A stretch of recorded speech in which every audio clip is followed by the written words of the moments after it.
as well.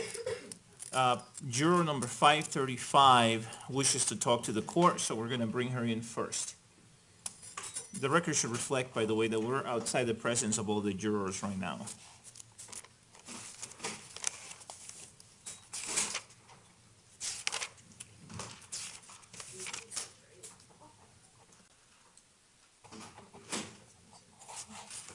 The record should reflect that juror number 535 is now in the courtroom. Good afternoon. What's on your mind? I don't know if it's possible, but is there any way that Mr. Holmes could move a little bit so we can see him during this trial, or is that something that is able to be done? He is seated where he is, and so that's where he has to remain. Okay, it was just curious as to, to be able to see facial expressions and demeanor. I understand. Okay. Yeah, all the lawyers have different seats, and unfortunately the jurors can't see everyone Okay. who's seated just because of the spatial limitations in the courtroom. All right. So, okay. Thank you. All right, thank you. Well, hold on a second. I was just going to ask if we move that display, would that make it easier for them to see? If that's the issue, maybe we can move that when it's not in use. Let me have you wait outside, okay?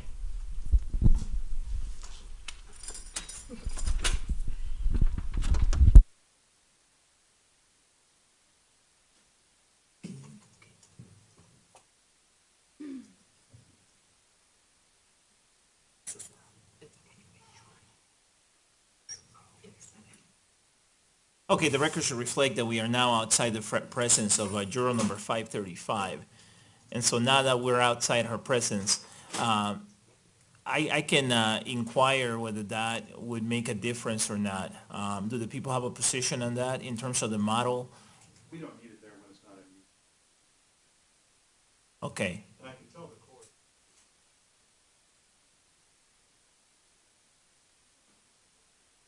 Not having jury report. Can you press your microphone, please? Sorry. We had this model built and not having worked with it with the jury before, it sort of worked in an unanticipated way, and we're going to try to modify it. It's not been admitted as an exhibit, so I think we can do that. I just want to let the court know. So it may be less obstructive next week, but we don't mind moving it, and I don't think we're using it this afternoon. Okay.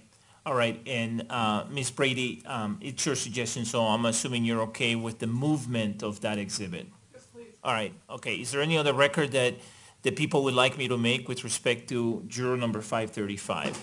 No, I'm moving it right now. Okay, thank you. Is there any other record that the defense would like me to make with respect to juror number 535? No, sir. All right, thank you. Okay, let's bring the jury in at this time, please.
Please be seated, everyone.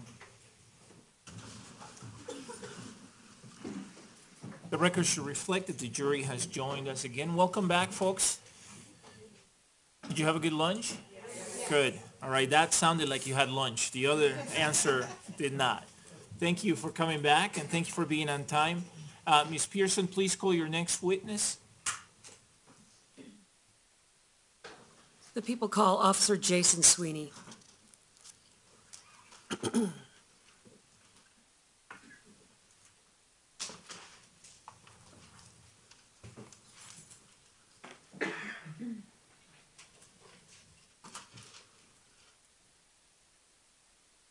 Solemnly swear or affirm under penalty of law that the testimony you're about to give will be the truth, the whole truth, and nothing but the truth. Yes, sir, I do. All right, please be seated. Could you please tell us your full name and spell your first and last names? Name is Jason Sweeney. It's first name is Jason, last name is Sweeney. Ms. Pearson, you may proceed. Officer Sweeney, who are you employed by? I'm employed by the City of Aurora as a police officer. How long have you worked as a police officer for Aurora? Just about 10 years. What were your duties on July 20th of 2012? I was a patrol officer specialist, which is an FTO, and I was working on the road. What does FTO stand for? It's a field training officer. What does that mean that you do? My general duties are training new police officers once they graduate from the academy. What shift were you working at that time? I was working a swing shift, And what hours is that? 3 p.m. to 1 a.m. 3 p.m. to 1 a.m.? Yes, ma'am. Does that mean that you went on duty then on July 19th at 3 p.m. and you were due to get off at 1 a.m. on the 20th? Yes, that's correct. On the night of July 20th of 2012, did you hear a call requesting a response of officers to the Century 16 Theater? Yes, ma'am, I did. Do you recall what time that call came out? I don't. Where were you when you heard the call? I was typing a report at the first floor of the District 2 parking garage. Were you about to get off duty? Yes, ma'am. When you got the call, what did you do? When the call was initially aired, it was just a single shots fired call, one person down. They had grave cars chimed up that they were heading that way, so I kind of disregarded it. And then dispatch re-aired that it was multiple people down and that shooting was still happening. Now, you referred to grave cars. What do you mean? I'm sorry, the graveyard shift, which comes on at 10 p.m. It works till the morning. How far away from the theater were you? About half a mile. How long did it take you to get to the theater?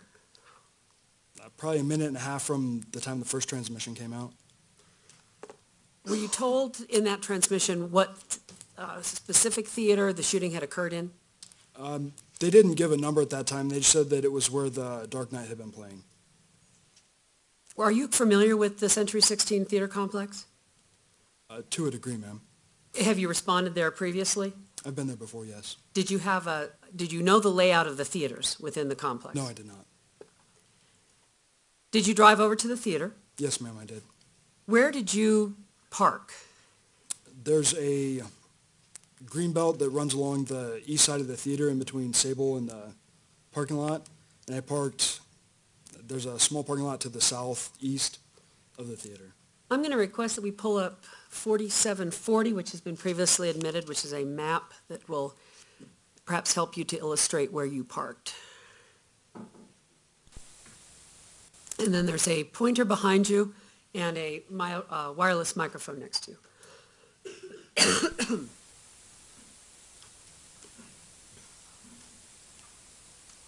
And if you could show us where it is that you parked when you were going to the Century 16 Theater. You should use the other pointer. Unfortunately, the laser pointers don't work very well on the screens. Okay, so I parked right in this corner right there about where those trees are at. Now, is that on the same level as the parking lot?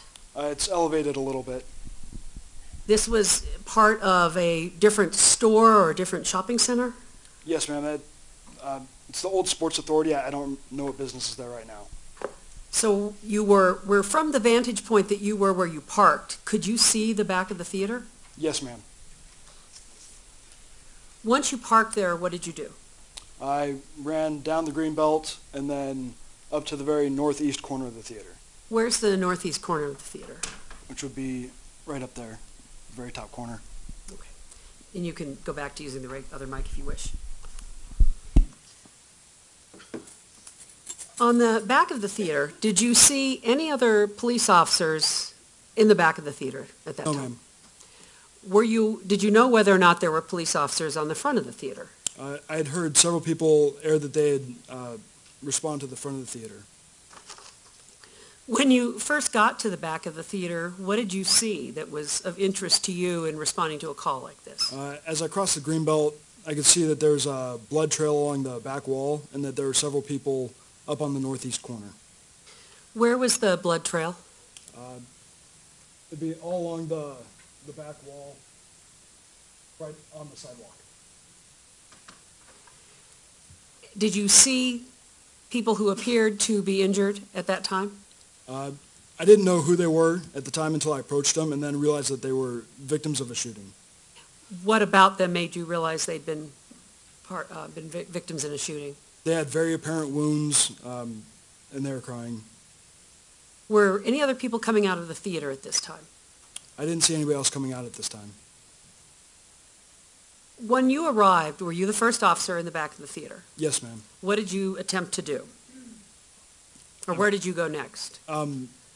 Once I was determined that the people on the northeast were victims, other officers had responded to that same location.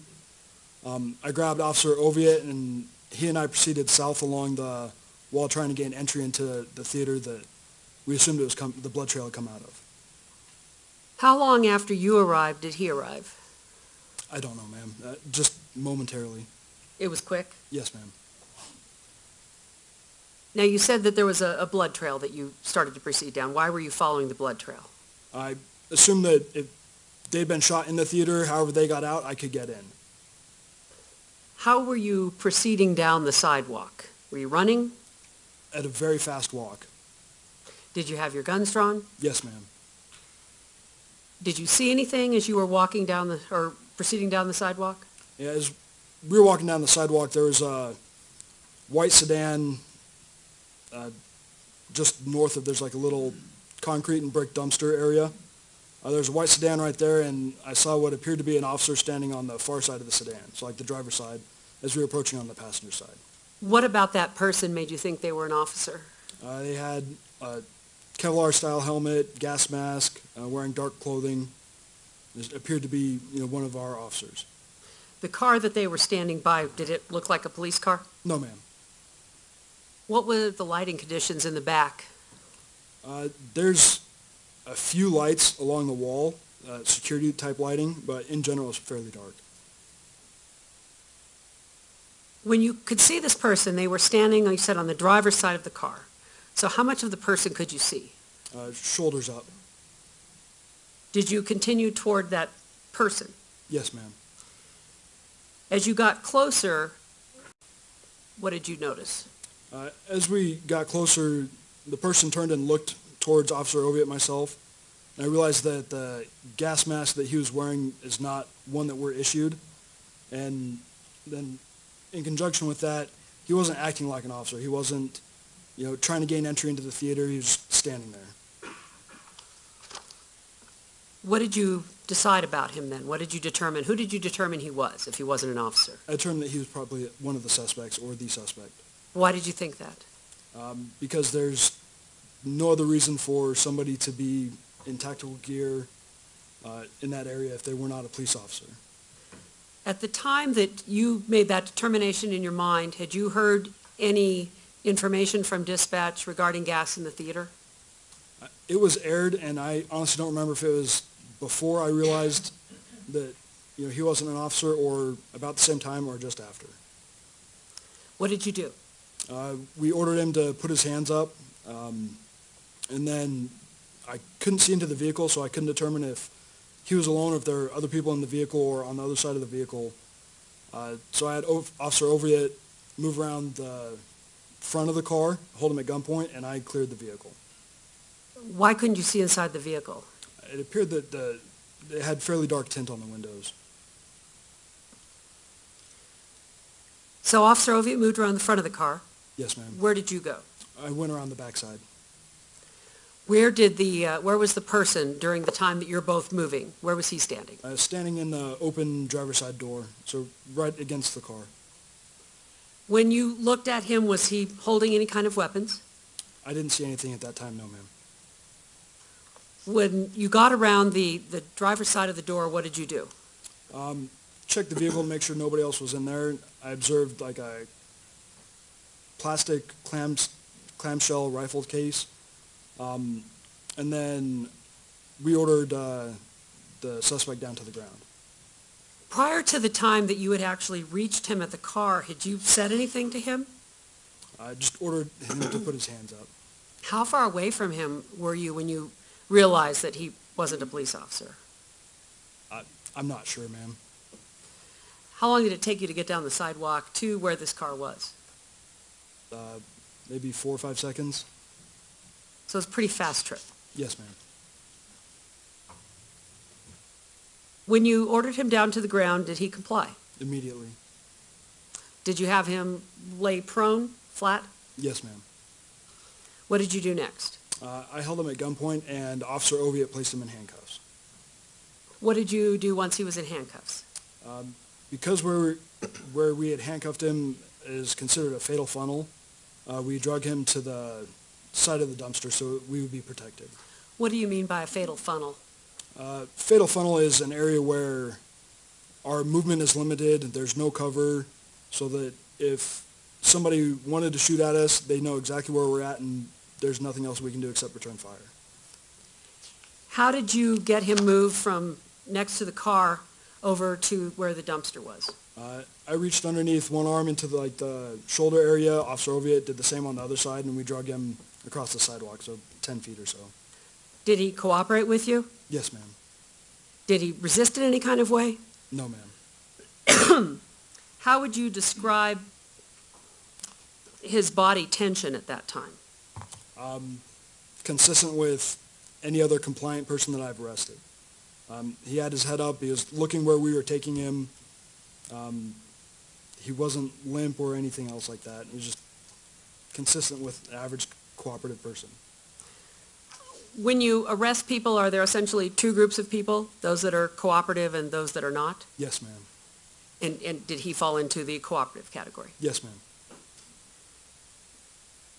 When you got him moved over to the dumpster, what did you do?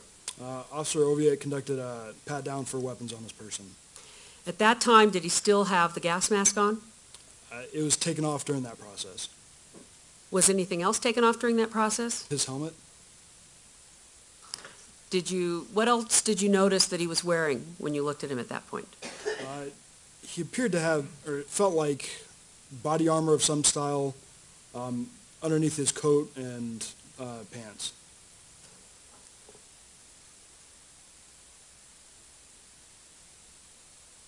Once you got the helmet and the gas mask off and he'd been searched, do you recall whether or not any weapons were found on him during that search? I think we found a couple pocket knives and a handgun magazine, but no guns. Do you recall if anybody else helped you at that point to search him? I don't recall. Officer Grizzle was there towards the end of it, but I don't remember how much of a part he played. Did this happen all pretty quickly in a short period of time? Yes, ma'am. Once you'd done this pat-down search, what did you do with him? I requested that a marked unit come to our location so that we could secure him in the vehicle. Did you ask him any questions before you put him in the vehicle? Yes, ma'am. I asked him if he was alone, and he replied, "It's just me." Why did you ask him that? To try and help determine if there was additional shooters that we needed to be worried about. Did he respond immediately when you asked that question? Yes, ma'am. Was his voice clear? Yes. Did he seem to be confused at all by what you were asking him? No, ma'am.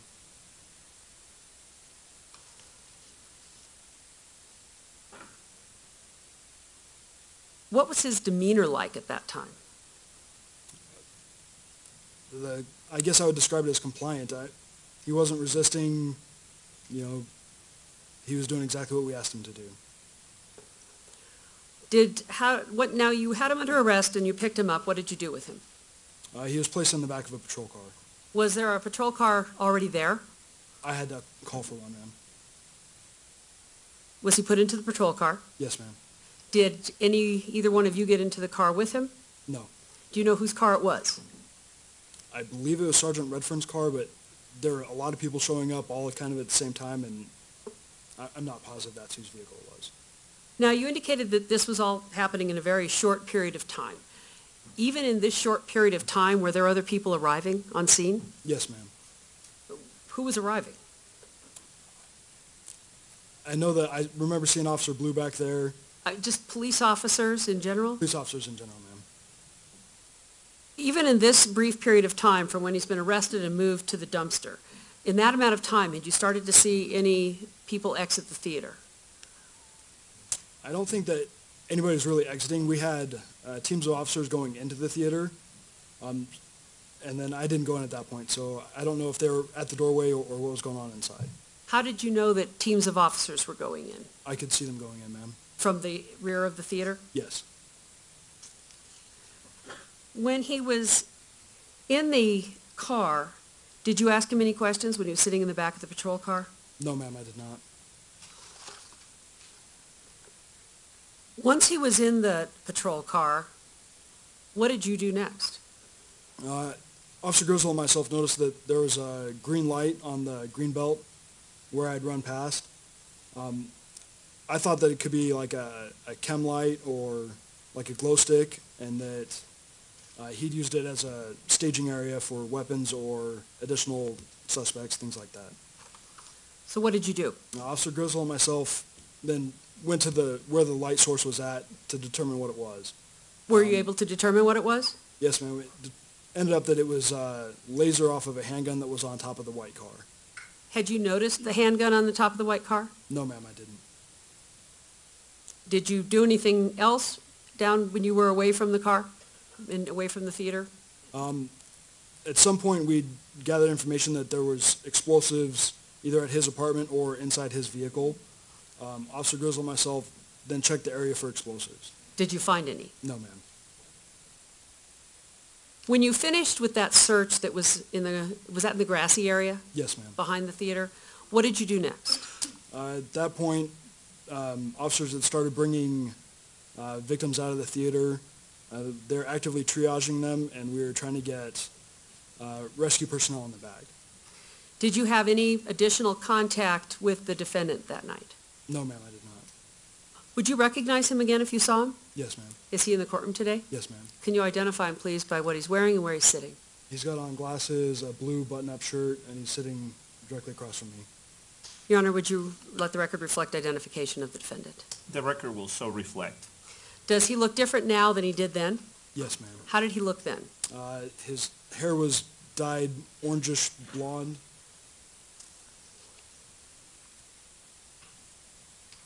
Once he was put into the car, did he remain in the car, or did you not notice that?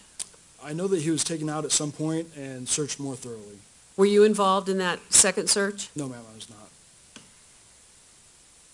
What did you do once you were finished dealing with the defendant that night? Once he'd been moved from the area, I helped load victims into the back of police cars. How many victims would you guess were in the back of the theater? I don't know. What kinds of injuries did you see on the people you were putting into police cars? Massive gunshot trauma to torsos, limbs.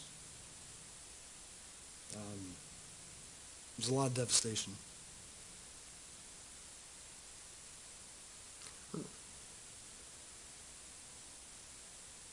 Thank you. I don't have any more questions. Is there any cross-examination, Mr. King? Good afternoon.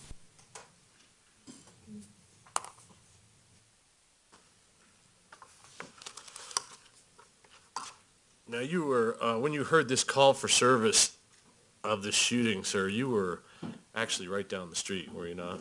Yes, sir, I was. And I think you said about half a mile away. Close to that, yes, sir. And I think you said it took you about a minute or so to get to the theater?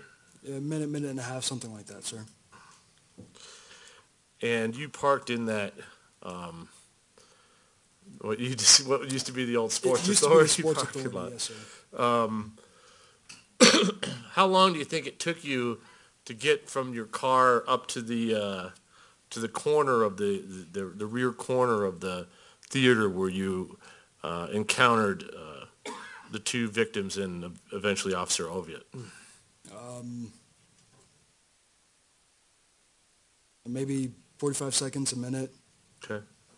And then I think you said it took like 5 or 6 seconds for you and Oviatt to work your way down that back of the theater before you saw the individual who later turned out to be the suspect. Is that right? Yes, sir.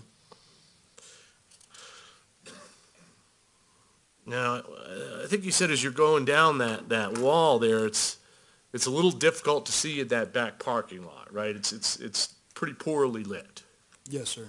So it wouldn't be an accurate description to say that whole parking lot is all lit up. That's correct, sir.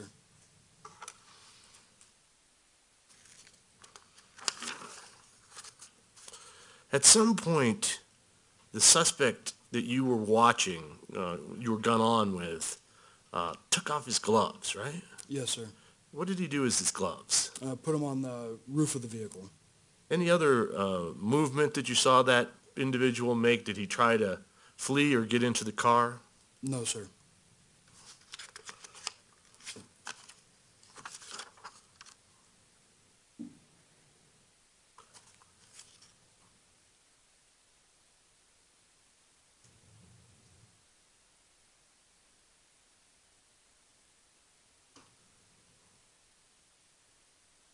Said that during the pat-down search, there were 2 knives found on the suspect, correct? Yes, sir. One was found on the belt and one was found in the pants pocket, right? I don't know where they came from, sir. Okay, because Oviatt did the pat-down? Yes, sir. And he's the person that found the knives. Yes, sir. And it was then that the suspect was placed in the vehicle and then later taken out of the vehicle, undressed and more thoroughly searched. Is that right? Yes, sir.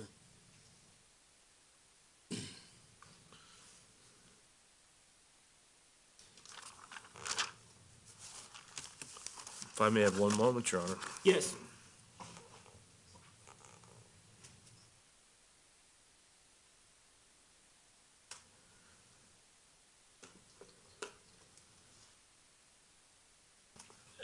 When he took his gloves off and put them on the roof of the car, that was when you were approaching him, gun on, and you ordered him to show his hands, right? He had taken his gloves off about the time that he turned to look at me, and so shortly after that is when I ordered him to show his hands, put his hands up. Thank you. No other questions. Is there any redirect? Question, Your Honor.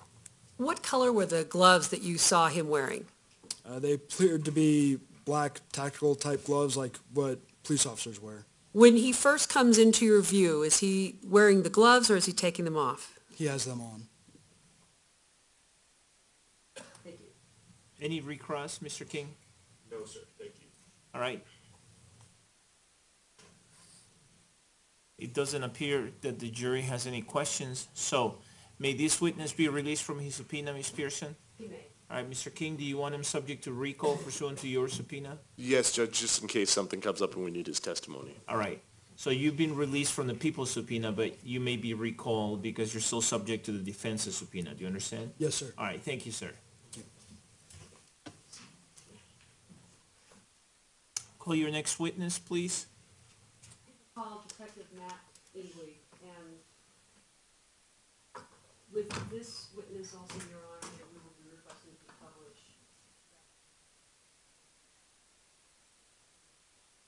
All right, and so pursuant to order P-118B, I'm making an announcement that there may be some graphic images introduced and published during the testimony of the next witness.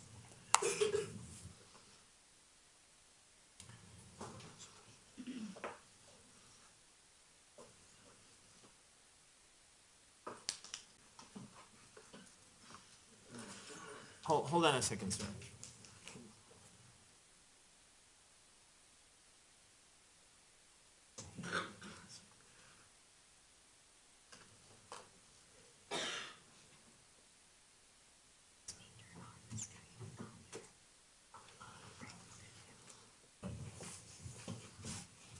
come up, please.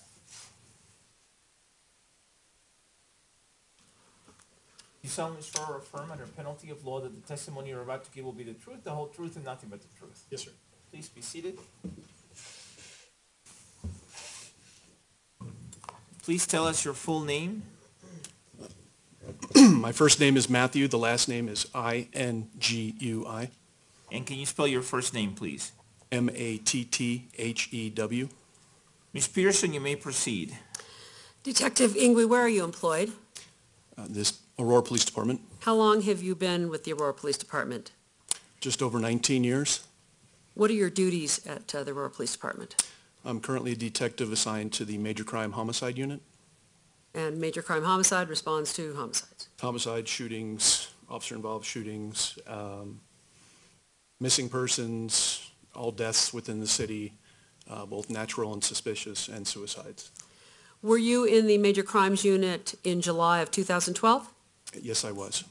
On the night of July 20th of 2012, did you respond to the shooting at the Century 16 Theater? Yes, I did. What time were you called about the shooting?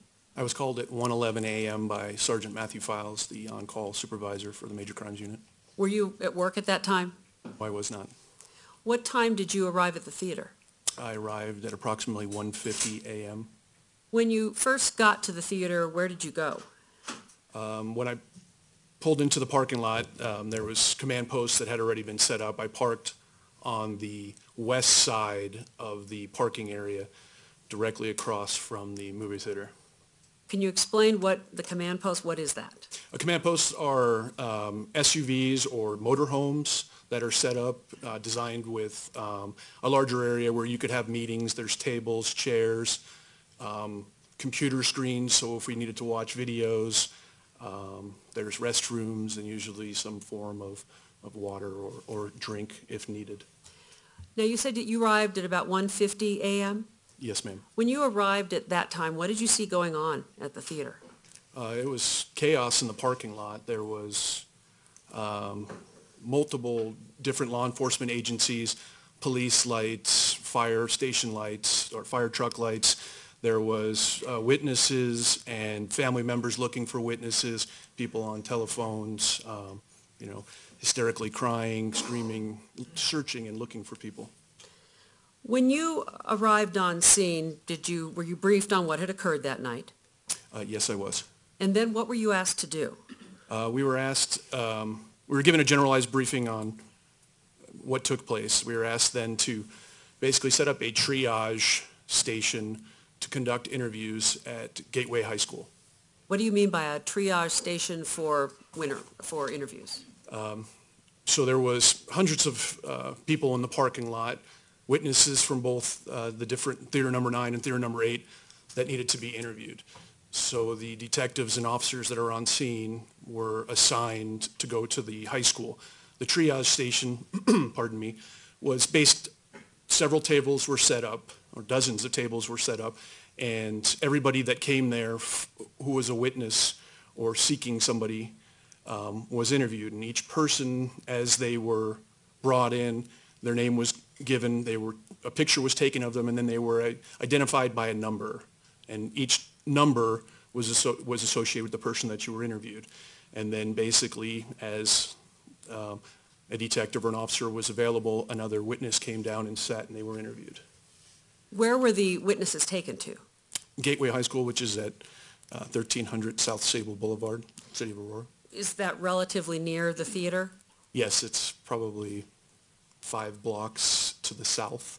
How did you get all of the witnesses to Gateway High School?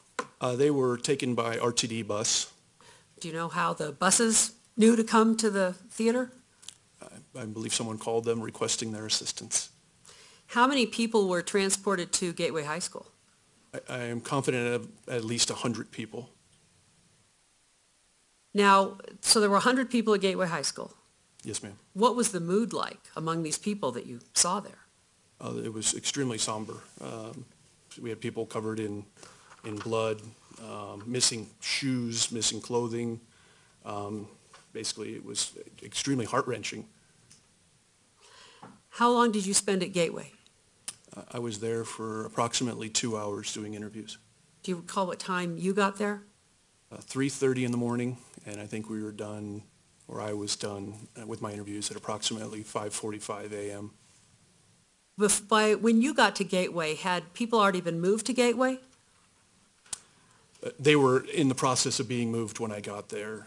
We were trying to figure out how we could get it set up by moving all the lunch tables and such throughout the hallways. So it was almost at the same time we all kind of got there, both the law enforcement and the witnesses. When you finished interviewing witnesses at Gateway, and just, do you have any idea of how many people you talked to personally at Gateway? I spoke to 11 people at Gateway High School who were in theater number 9. When you finished interviews at Gateway High School, where did you go? I went back to the theater location to basically see what my next job assignment would be. Did you go into the theater? Not at that time. What did you ultimately do that morning? We were awaiting a warrant to be authored to get into the theater. Did you ultimately go into the theater? Yes, I did. At what time? 12:38 p.m. When you went into the theater at 12:30 on July 20th, were the deceased still in the theater? Yes, ma'am. What was going on inside the theater at that time? It was a recovery, if you will, I guess, what's your question? Were they, at that point, taking anything out of the theater, any kind of items that would have evidentiary value? No, they were not. The scene was being photographed and processed. We were trying to maintain the integrity of the scene by taking photographs, the location of the victims, evidence that had been observed and throughout the theater, specifically Theater 9. And as that progressed, there was photographs and measurements and video being taken. When you first went into Theater 9, what was it like? It was the kind of the thing that nightmares are made of. It was horrible. The flashing lights, the smell of popcorn, the smell of fear and death in the room. It was just a snapshot in time that was frozen. It's the best way to put it. It was overwhelming when you look at the magnitude of what took place in there. Now, the deceased were still in the theater. Yes, they were. Were they still in the rows or the places where they had died? Yes, ma'am. Do you know how many deceased victims were in the theater? Did you ultimately determine that? Yes, there was a total of 10 deceased in the theater. Did you see all of them? Yes, I did. Did you see any evidence of firearms in the theater?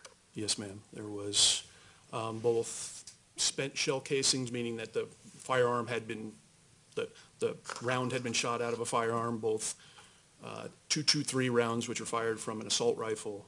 There was handgun caliber, .40 caliber rounds, which would be fired from a handgun. There was spent or fired shotgun wads and shells that had been fired. There was both magazines located, which are what you use to contain the rounds for the firearms. I'm going to hand you what's been marked as 2588, and this is not a graphic image. For the record, may I approach, Your Honor? Yes.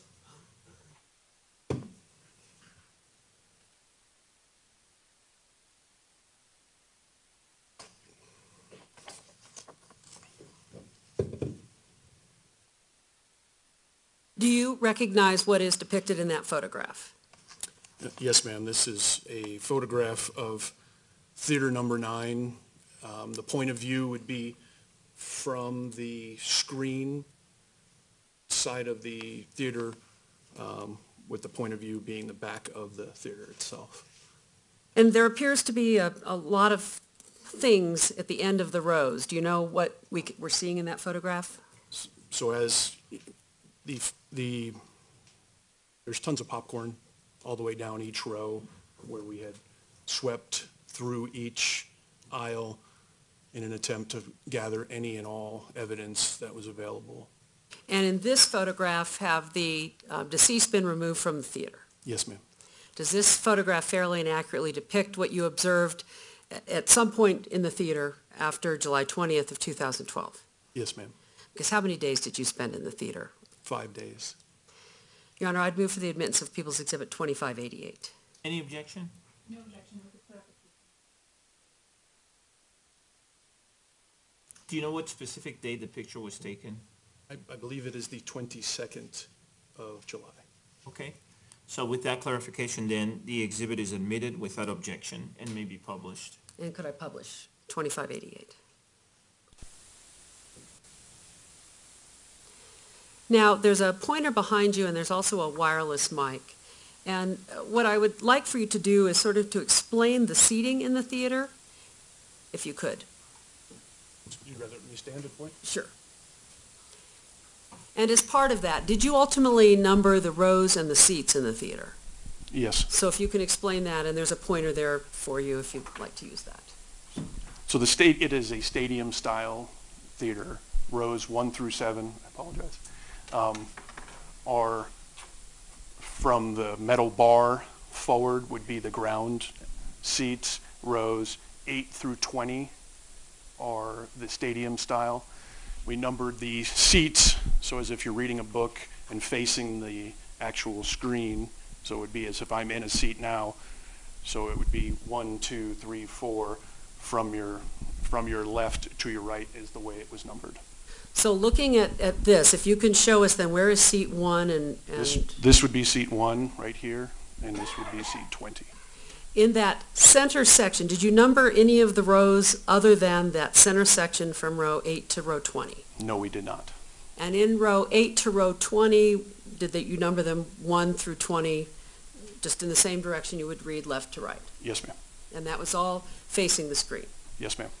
So to orient, when we're facing the screen, the right aisle, which aisle would be the right aisle? So on your right side, right aisle, left aisle,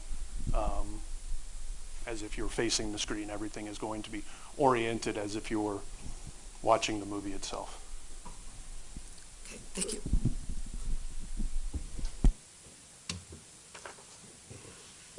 Now, in the theater, when you were there on July 20th of 2012, were you involved in removing the victims' bodies from the theater?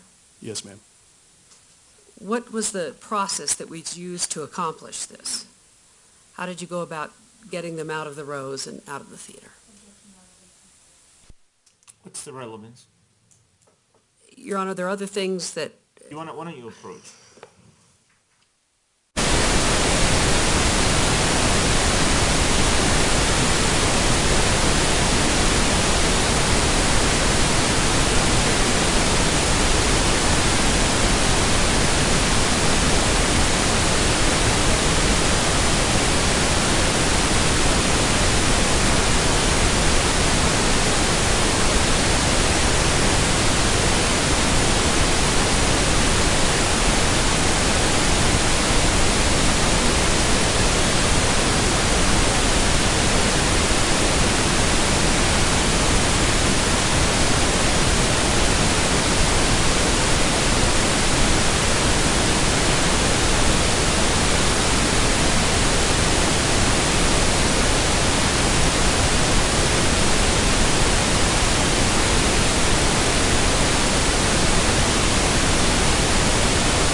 All right, the objection is overruled.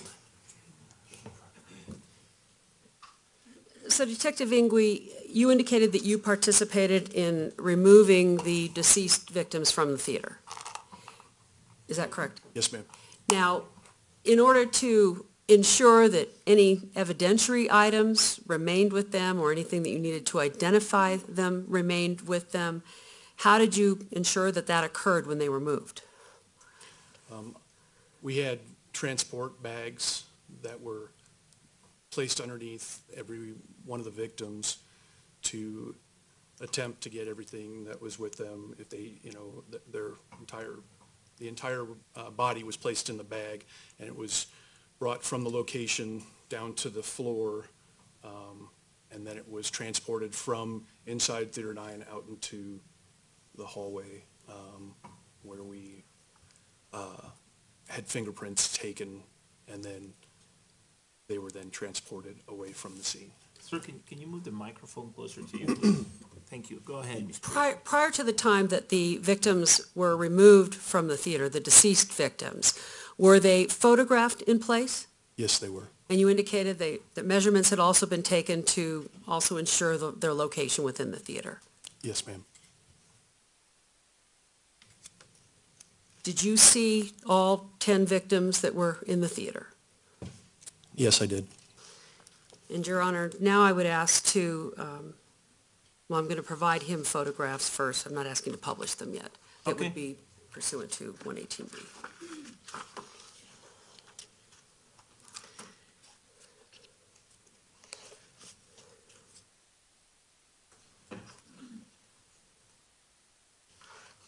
I am first going to hand you what have been marked as People's Exhibits 2099, 2098, 2097, and 2100.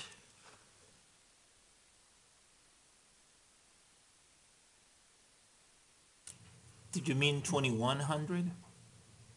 The last one, you said 2100. 2100. 20,100? 2100. 2100.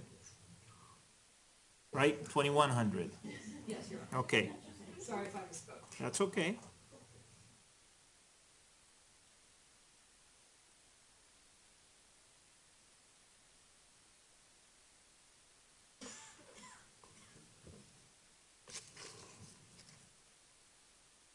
Do you recognize what is depicted in those photographs? Yes, ma'am. Do all four of these photographs fairly and accurately depict what you observed in Theater 9 on July 20th of 2012? Yes, ma'am. Your Honor, I would move for the admittance of People's Exhibits 2099, 2098, 2097, and 2100. Any additional objection? All right. Based on my prior ruling, Exhibits 2097, 2098, 2099, and 2100 are admitted and may be published. And these are graphic images, and so they may be published pursuant to my order, P118B. And Your Honor, do you then handle this monitor Right, for these? we'll handle it. All right. Could we have 2099 first?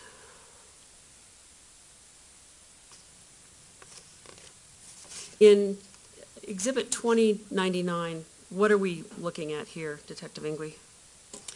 So this would be from the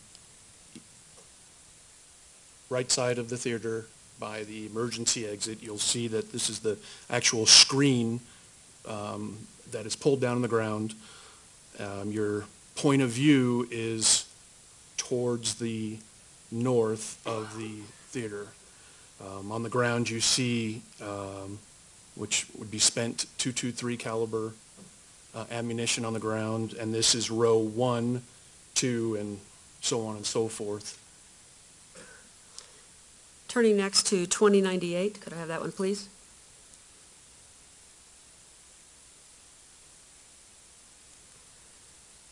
What do we see in this photograph?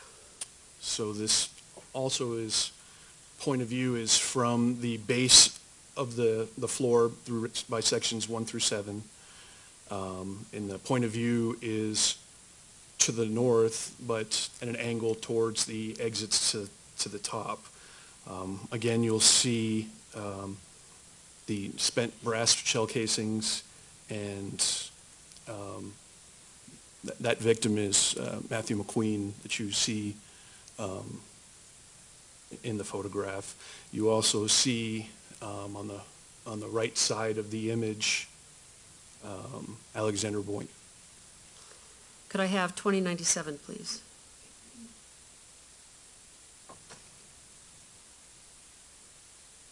What do we see in this photograph? So this photograph is again from the floor with the point of view directly west as it goes up through the stadium seating. Again, in this photograph, you see the victim, Matthew McQueen. And could I have 2100, please?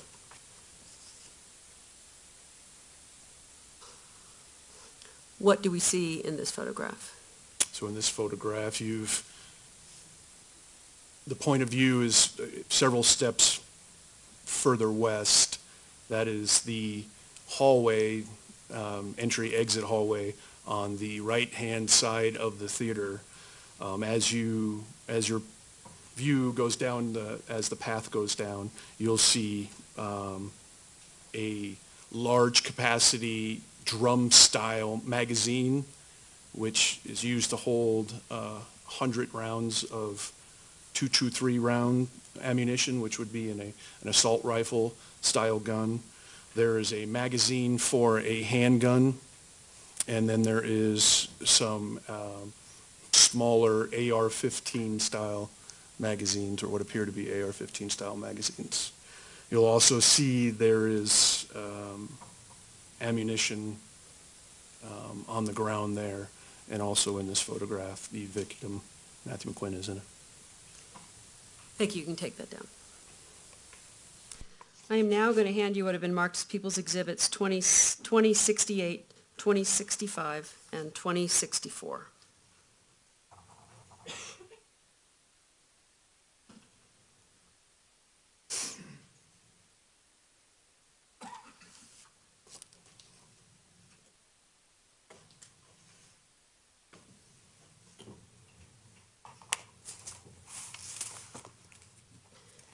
Do you recognize what is depicted in these photographs? Yes, I do. And in general terms, what do we see? In 2068, you see the victim, John Larimer, on the ground, and you also see Alexander Boyd in the photograph also. It's there's two victims in the first And I photograph. won't have you go through all of that until Okay. we've introduced them. Are these also photographs that were taken in the theater on July 20th of 2012, prior to the time that the victims were removed from the theater? Yes, ma'am. And do they fairly and accurately depict what you observed in the theater on that date? Yes, ma'am. Your Honor, I'd move for the admittance of People's Exhibits 2068, 2065, and 2064. Any additional objections, Ms. Spengler? Okay, without additional objections, based on my previous ruling, Exhibits 2064, 2065, and 2068 are admitted and may be published. Could I have 2068, please?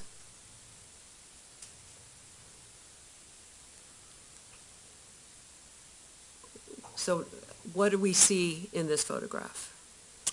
This is, again, from the front of the theater. You're looking to the back of the theater. That is the left side entry-exit hallway. John Larimer is the victim closest on the floor. Alexander Boyd is the second victim, who is, which would be row 8, just up the stairs.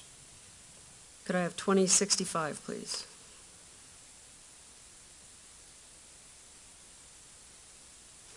What do we see in this photograph? This is the victim, John Larimer. And 2064.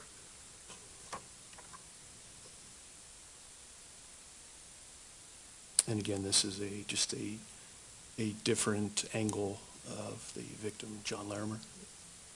You can take that down.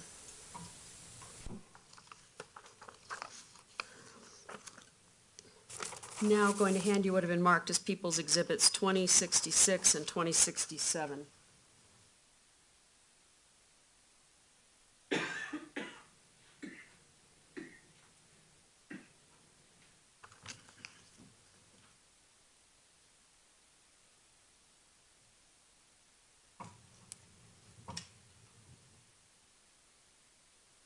Do you recognize what is depicted in both of those photographs? Yes. And do they fairly and accurately represent what you observed in the theater on July 20th of 2012? Yes, ma'am. Your Honor, I'd move for the admittance of People's Exhibit 2066 and 2067. Any additional objection? Without additional objection, and based on my previous ruling, Exhibits 2066 and 2067 are admitted and may be published. May I have 2066, please?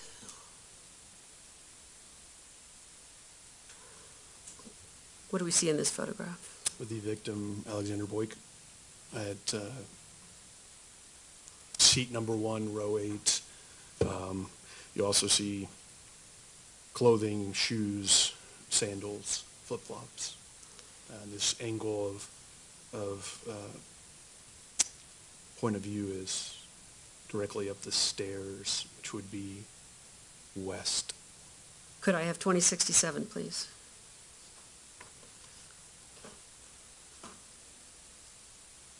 And what do we see in this photograph? This is a close-up photograph of the victim, Alexander Boyk. Thank you. You can take that down. I'm next going to hand you what have been marked as People's Exhibits 2076, 2078, and 2077.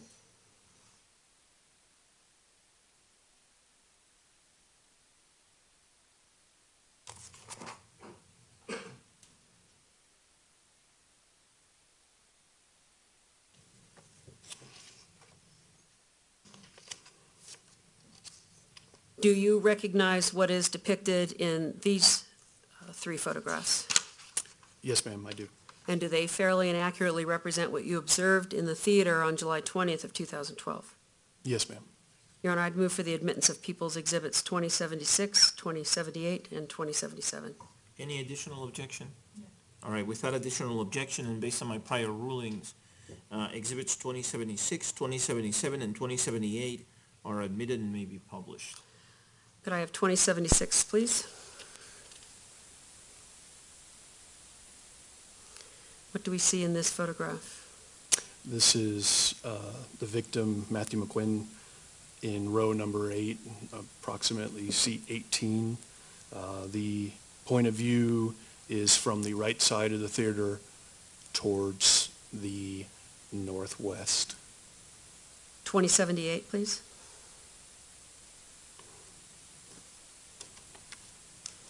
What do we see in this photograph?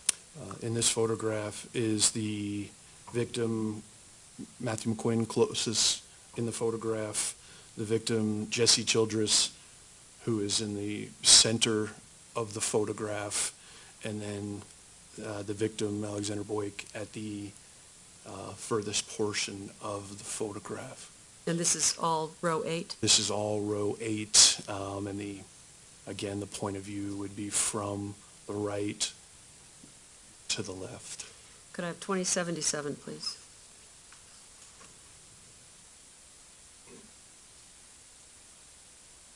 And what do we see in this photograph? This is a close-up photograph of the victim, Matthew McQuinn. Thank you. You can take that down. I'm now going to hand you what have been marked as People's Exhibits 2079, 2080, and 2081.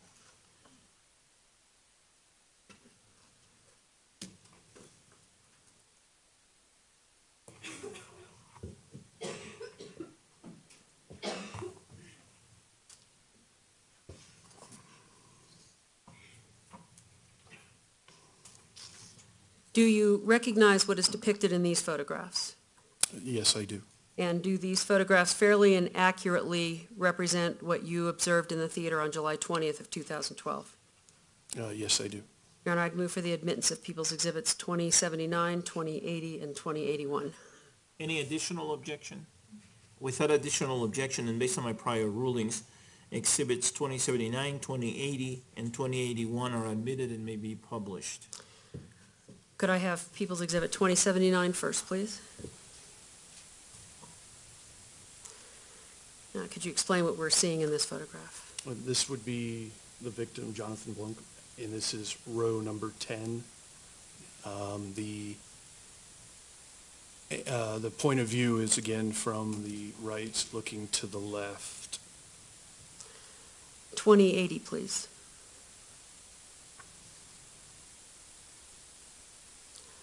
What do we see depicted in this? In this photograph is rows 10 and 11. Row 10 is Jonathan Blunk. Row 11 is the victim, Rebecca Wingo. And 2081.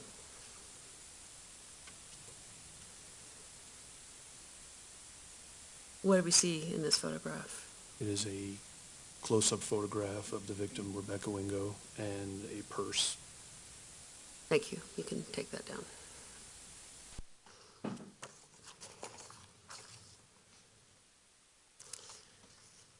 I'm next going to hand you what are marked as People's Exhibits 2082, 2083, and 2084.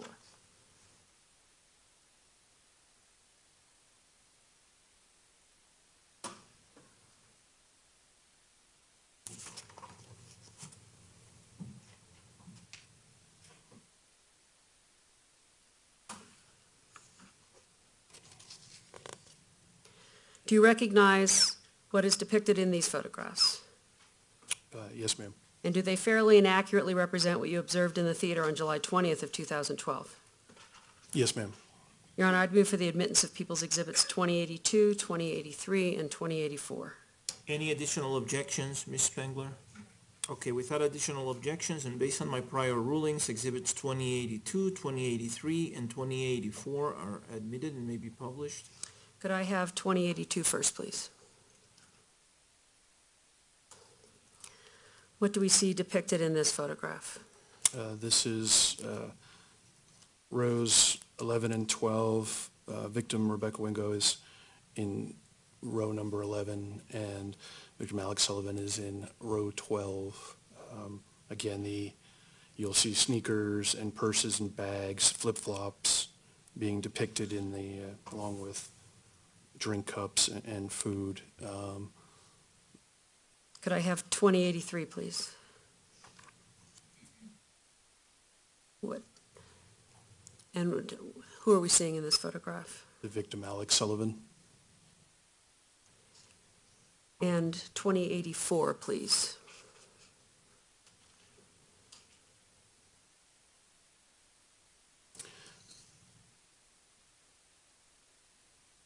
In this photograph is rows 11, 12, and 13.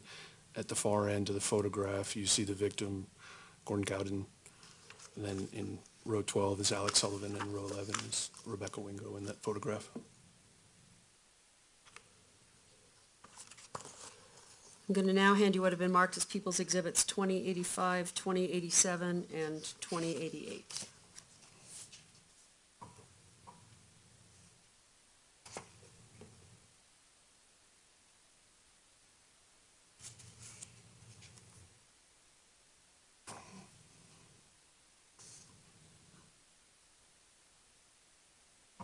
Do you recognize what is depicted in these photos as what you observed in the theater on July 20th of 2012? Yes, ma'am. And are they a fair and accurate depiction of your observations in the theater on July 20th of 2012? Yes, ma'am. Your Honor, I'd move for the admittance of People's Exhibit 2085, 2087, and 2088. Any additional objections? Without additional objections and based on my prior rulings, Exhibits 2085, 2087, and 2088 are admitted and may be published. Could I have 2085, please? Who do we see depicted in this photograph? This is the victim, Gordon Gowden. Could I have 2087, please?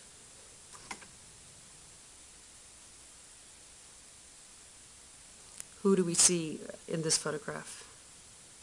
That would be row 16, and this is the victim, Michaela Medic. 2088, please.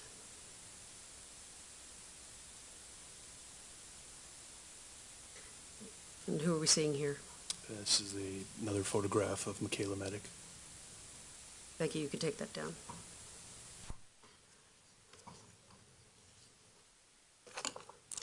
I'm now going to hand you what have been marked as People's Exhibits 2089, 2090, 2091, and 2092.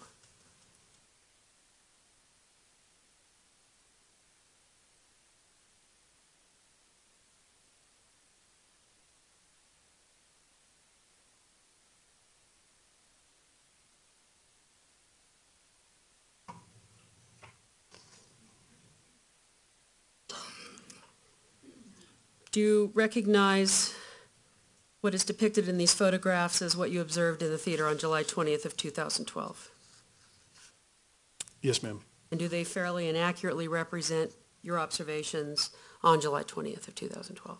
Yes, ma'am. Your Honor, I'd move for the admittance of People's Exhibits 2089, 2090, 2091, and 2092.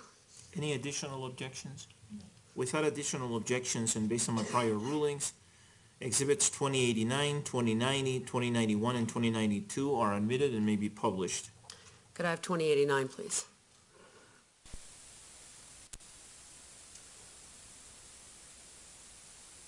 What are we seeing in this photograph? This is the victim, Alex Tevis, in row 18. Our point of view, again, is from the right to the left. Also depicted is Michaela Medic is on the right-hand side of the photograph. In row 16? In row 16. Could I have Exhibit 2090, please?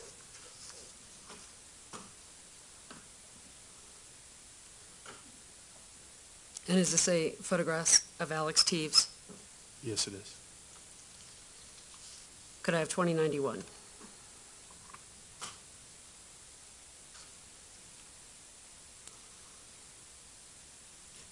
What are we seeing in this photograph? This is the top row, which would be the 20th row. You see clothing, flip-flops, soda cups, and you'll see the victim, Tevis, in row 18 on the right side of the photograph. And could I have 2092?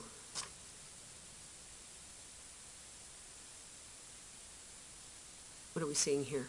So this will be the 20th row. Point of angle would be to the base of the theater. It should be northeast. You see the victim, Alex Tevis. You also see the victim, Kayla Medic. Thank you. You can take that down.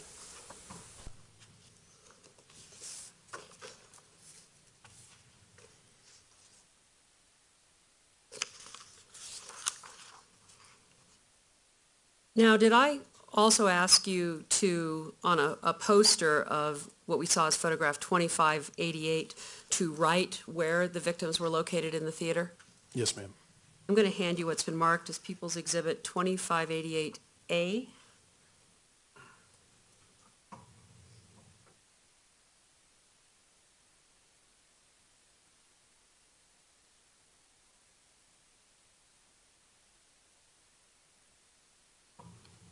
Do you recognize this? Yes, ma'am. And is that your handwriting? Yes, ma'am. Is that fair? Is that accurate as to where the victims were located in the theater? Yes, ma'am. Your Honor, I'd move for the admittance of People's Exhibit 2588A. Any objection, Ms. Spengler? Without objection, 2588A is admitted and may be published. I'm just going to hand it up here. And if you can you hold this and I can. explain for us? So that might work. All right. Maybe we can have him put it back there and use the microphone. Or you could hold it for him and have him I will stand hold. up. I will hold it for him. Way. So, and I can hold it here so that Okay. we can see it. Were you able to note where in each row the victims were found, the deceased victims were found? Yes, ma'am. And could you explain that for us, please? please, in terms of what seat number, what row number? So the victim Larimer was located at the base of the stairs on the left side of the theater.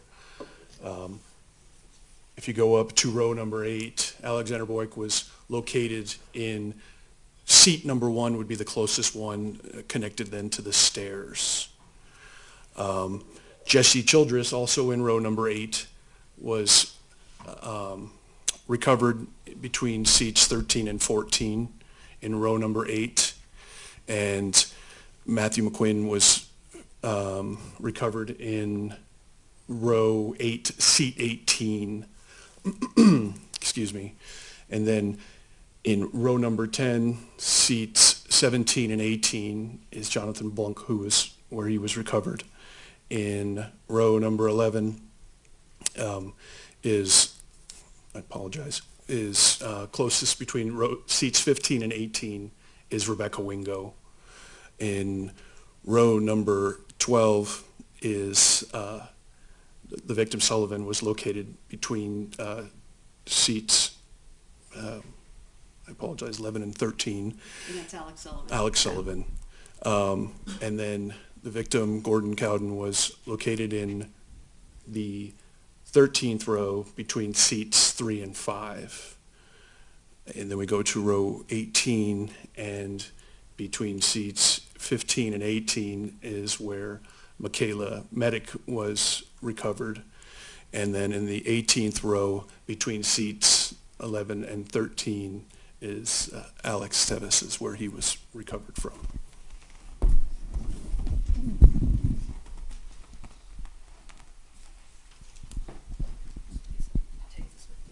Thank you, ma'am.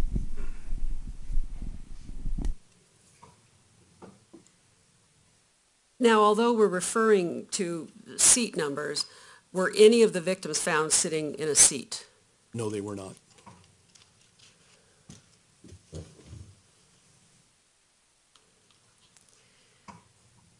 You indicated that after all of the measurements and the photographs had been taken, the victims were removed to the lobby of the theater. Did that all occur on July 20th? Yes. Do you know approximately what time you finished that day? I believe we finished about approximately 5 p.m. and then left the theater at 6 p.m. Did you return to the theater on July 21st, on Saturday, July 21st? Yes, I did. What did you do that day at the theater? We continued with evidence recovery and marking, and we recovered video from the theater. Did you collect personal property on the 21st as well? Yes, we did. Did you return on Sunday, July 22nd? Yes, I did. And when I'm talking about these days, were you there the entire day on Saturday Yes. and on Sunday as well? Yes, ma'am. On Sunday, July 22nd, you were mentioning video. Did you obtain any of the surveillance video that exists at the theater? Yes, I did. Can you explain what you learned, what the surveillance system at the theater is? Were there cameras? Do they record different parts of the theater? How did that work? Yes, ma'am. It's a DVR system like you would have at home. It records continuous streamed video from a total of 24 cameras throughout the theater. There is no cameras in any of the individual theaters, and there is no exterior cameras. There were 2 sets of DVRs, a top section and bottom section. We just, other than labeling them top and bottom, they didn't have different names. The top DVR recorded 16 cameras, bottom recorded 8. The cameras were throughout the theater to include the concession areas, the ticket areas, the general areas, so it would be where people would congregate, storage rooms, back storage rooms, the office, the money room, a computer desk. Several different cameras had same location, but none of them were of individual theaters. Did you collect the DVR system from the Century 16 Theater? Yes, we did. Did you ultimately review video from those DVRs? Yes, I did. How many hours? 140 hours worth of video. And from what hours to what hours in the theater was that video taken? I reviewed from 10 p.m. on the 19th of July 2012 until 4 a.m. on the 20th of July 2012. Now, that period of time isn't 140 hours, so how do you get to 140 hours of video? It's I had other video that I recorded, or I've watched from other locations. So all of the different cameras are recording simultaneously. Correct. And were these dates stamped? Yes, they were. Were you able to determine whether the date stamp matched information you had from the time of the Aurora Police Department where the call was dispatched? Yes, they were date stamped correctly, the 19th and 20th. The top DVR was 3 minutes fast to the dispatch time, so it was 3 minutes ahead. And the second DVR was 1 minute ahead of what would have been the dispatched time. Do those times show up on the video themselves? Yes, they do. Did you look to see if the defendant could be located in any of the video surveillance from the theater? Yes, I was able to locate the defendant on 11 cameras. Some of the camera angles showed his entire person. Others would show a leg or a shoe of the clothing in which he was wearing that night. How did you know who to look for? We were able to determine when he arrived via... And did you have a physical description of him? Yes, we did. Did someone provide that for you? Yes, Had you seen a photo of him? I did. So you had some idea of who to look for? Yes. Now, you said you saw him on 11 different cameras? Yes, ma'am. And there were 24 total. Yes, ma'am. You said was he not seen on some of the cameras then as well? Correct. Where were the cameras located that he was not seen on? Let's start with that. He was not located on the north side concession cameras, nor the storage unit behind the concession area. He was not located on the cameras, which would be, if you were walking into the theater, it would be all the cameras that are on the right-hand side. He's not located on the master hallway going by the restroom, the office camera, the money room camera, the back storage camera areas. So which cameras was he seen on, generally speaking? Sorry. The cameras which, when you walk into the movie theater, where the cameras are, there's cameras that are on the top wall to the west, there's kiosk camera, there's ticketing booth cameras, basically the general area where a majority of any patrons that walk into a movie theater can be located, where you purchase your tickets, where you purchase your snacks, and where you would then, wait for friends in the general area of the theater itself. I'm going to hand you what's been marked as People's Exhibit 400.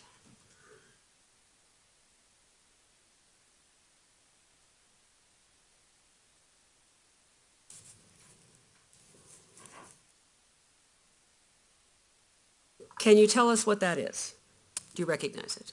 This is a DVD disc, which I reviewed on March 27th of this year.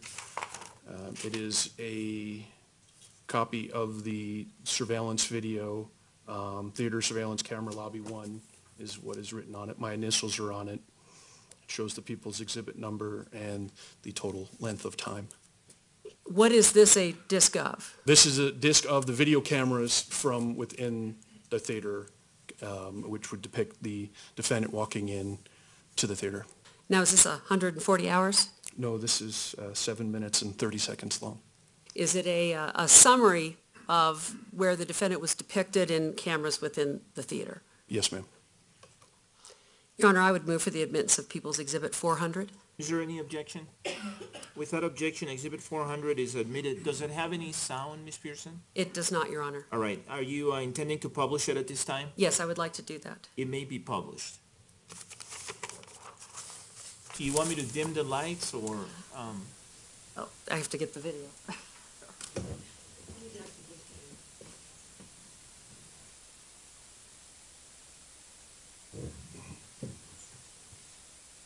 Yes, Your Honor, if you would dim the lights. And before we play it, how many segments are on this video? That was a trick question. It was a trick question. Is there more than one segment on this? Yes. The first segment that we're going to see, do you know which camera that one is? Do you recall? I believe it is camera 5. Where is that camera located? Camera 5 is located in the ticket booth. So what are we going to see on this, just to kind of tell people?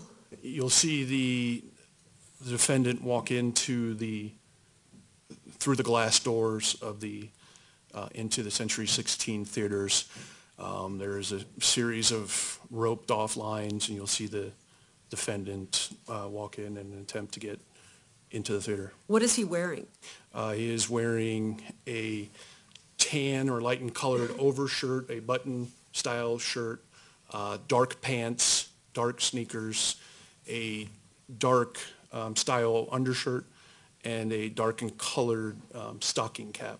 Could you see any of his hair underneath the stocking cap? Yes, And what color is it? it's reddish orange. How long is this segment?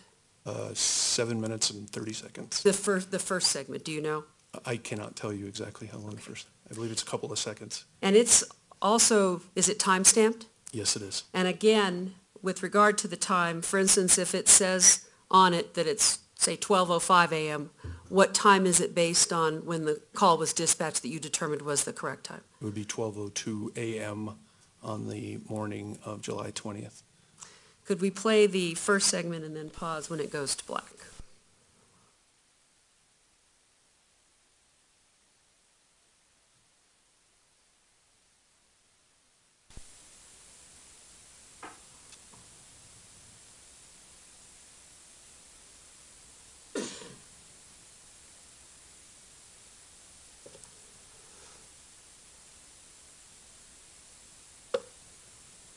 Now, I think, did we see him there when the picture was still becoming a little bit larger? Yes, you actually see the reflection of the defendant prior to him actually opening the door.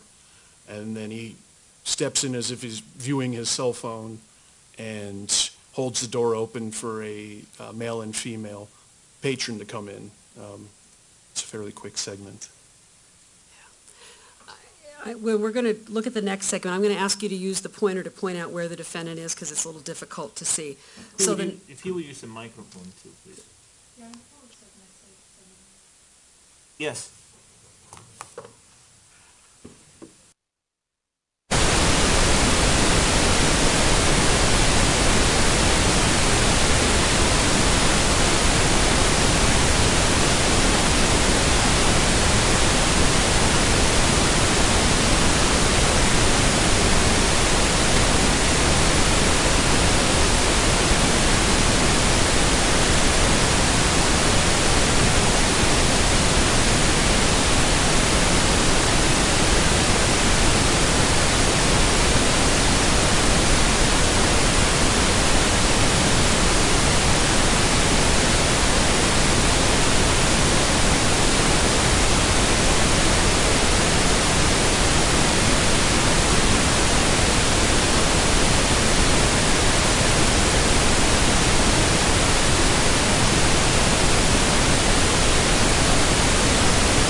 I'm gonna ask, Hold on a second.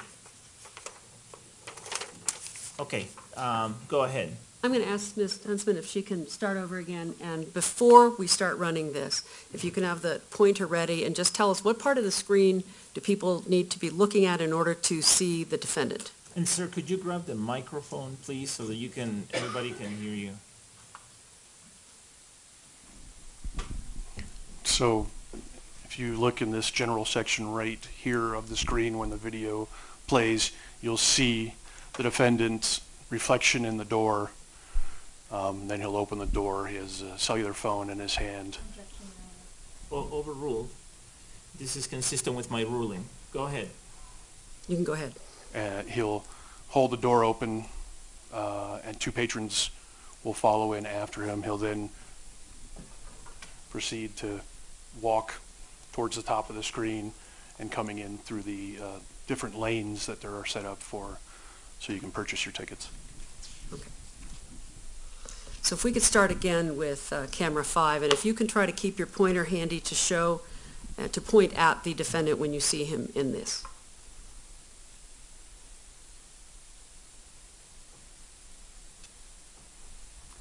The defendant will be coming in right here. And that's him coming through the door? Yes, it is. And then walking to He the right? walks out of the view of the camera. Okay. Judge, I'll just need to an objection. I think that the exhibit is evident in the jury seems that they want to use the witnesses witnesses fraud. Jury witnesses. Ms. Spengler, did I rule on that objection here at the bench? You did, Your Honor, but I want to like to make the contemporaneous objection when it needs to. All right, folks. Once I rule on an objection, I have ruled. All right, let's move on. Turning next to the next scene on the camera that we're, on the video that we're going to see, do you know which camera this one is? I believe it's camera 1. How about camera 6? Okay, it's going to be camera 6. The defendant will be at the, coming from the angle where he walked off screen, and he'll be coming back towards, he'll be heading in this direction on the screen. And again, when you see him, would you please point him out? Yes, ma'am. Could I have the next segment, please? The defendant will be coming right around this corner. The defendant just came around the corner.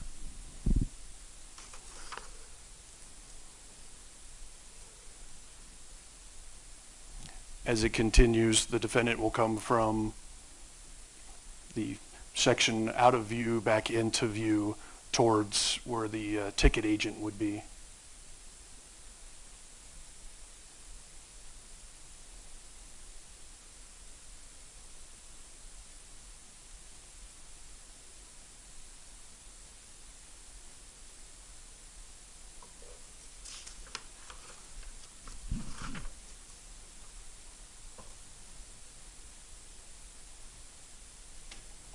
Here is the defendant, has a cellular phone in his hand. He'll talk with the ticket agent, and then he'll walk back again in the direction of which later determines is the ticket kiosk, and he's off the screen again.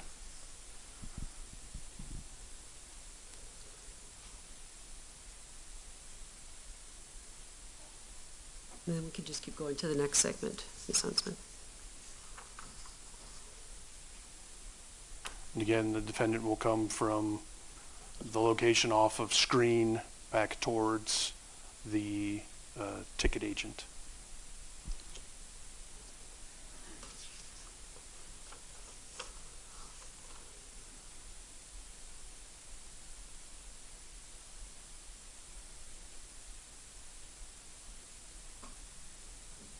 And there is the defendant again. Okay. He will then walk up towards concessions, out of view of the camera. You'll walk back in view of the camera right where this pointer is. There is the defendant right here. Okay. We can go to the next one. The defendant is at the top of the screen right here. This is camera 4. This is the back of the ticket booth. He'll walk over to the ticket kiosk, there is the defendant at the ticket kiosk right here.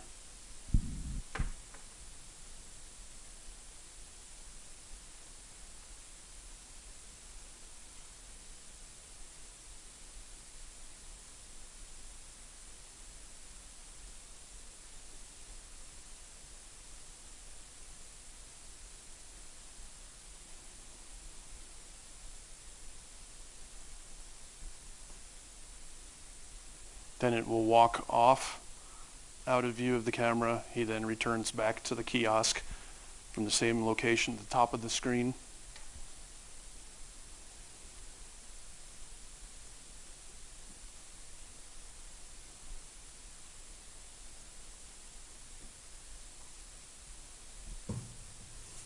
So the defendant walking back towards the kiosk. This time he actually will retrieve his ticket. And then he will again turn around and walk back to the ticket agent, which you viewed on the previous video.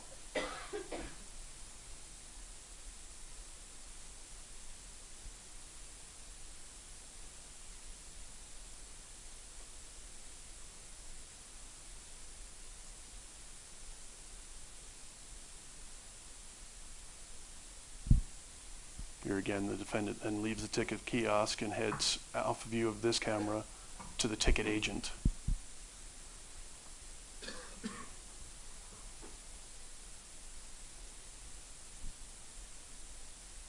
And then you see the defendant walking towards the concession area.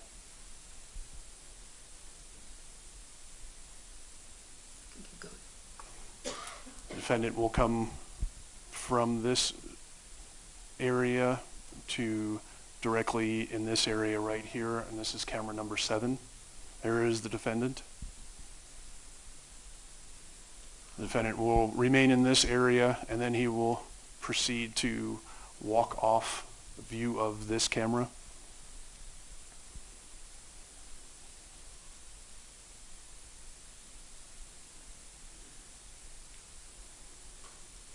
The defendant will walk into view of the camera. This is the defendant right there. This is the entryway into the concession area. He will stay within the concession area until he'll actually leave out this way, but that's...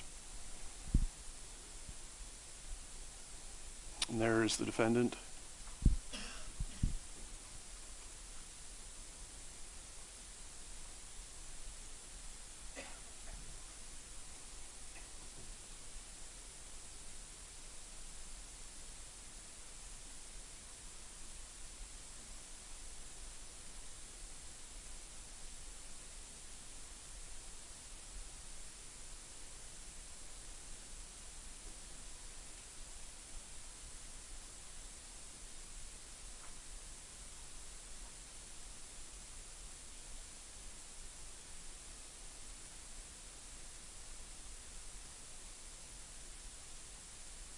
The defendant will eventually walk from this direction down towards the cashier, which is right here in the corner, but he still remains at the top of the video screen.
And the defendant's now walking towards us.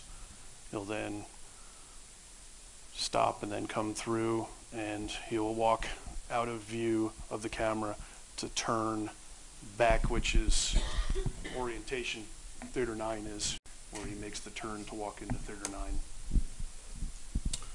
Members of the jury, let me give you limiting instruction. The testimony from this witness that you just heard as the surveillance video was playing was allowed by the court only for purposes of assisting the presentation of that piece of evidence. Ultimately, it is up to you to decide what the video depicts. You're not bound by his testimony related to who he believes is the defendant in that video or what he believes the defendant was doing in that video. That's up to the jury. And you can take that testimony and accept it if you find it credible, or you can accept part of it, or you can accept none of it. It's up to you. His testimony is based on his review of the surveillance tape that was just shown to you and based on the description that he had of the defendant as he reviewed the videotape. But it's up to you to determine what is depicted on the video, what the video shows, who the video shows, and what the video shows anyone doing who is depicted in that video. Does that make sense to everyone? Okay, and everyone's nodding their head yes. Great. Okay, you may proceed. Detective Ingu, when you reviewed the video, you've shown us video of the defendant in the concession area in the 140 hours that you reviewed. Did you ever see him buy anything in the concession area? No, he did not.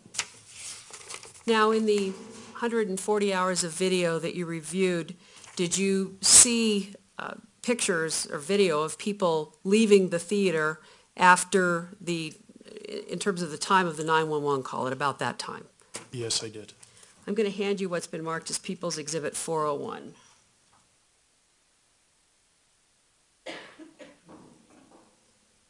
Thank you.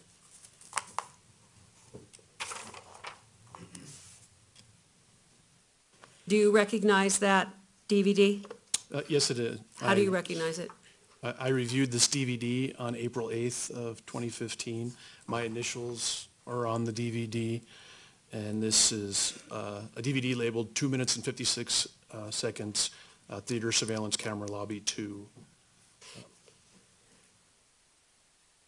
Is this video that is from the video that you viewed, you seized from the Century 16 Theater? Yes, it is. Does it fairly and accurately represent what you observed on the theater with regard to people fleeing the theater? Yes, it is. Your Honor, I move for the admittance of People's Exhibit 401.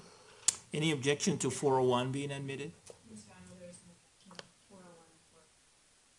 All right, the objection is, actually, can I see that?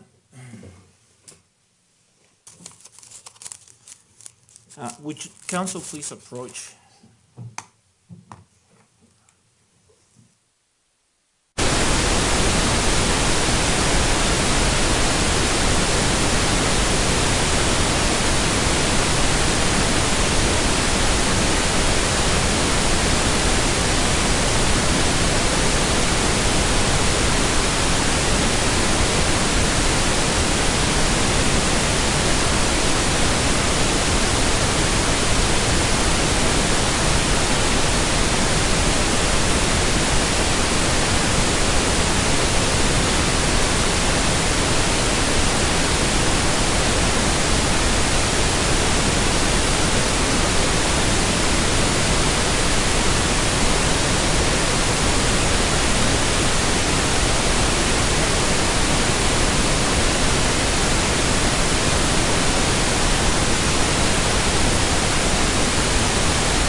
All right, members of the jury, I'm gonna step down for just a few minutes, and so let's take a 5-minute break. That's a short break, because we're gonna end at 3:30.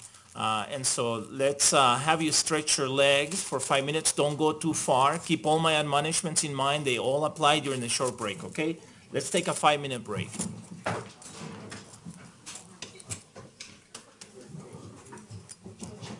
think this got turned, because I'm having a hard time. Oh. Wanna, Yeah, I'm gonna just.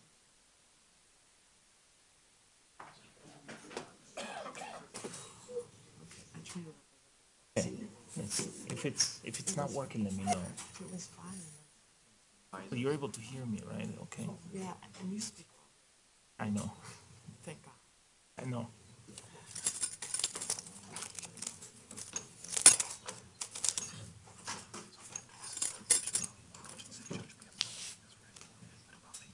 No, we're not. So we'll finish that, and I've got a couple other questions for him still too.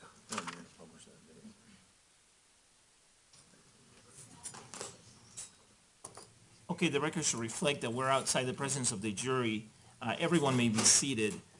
By the way, counsel, I wanted to tell you that during the witness's testimony, we got a question from the jury, and it said, could you play the first segment again?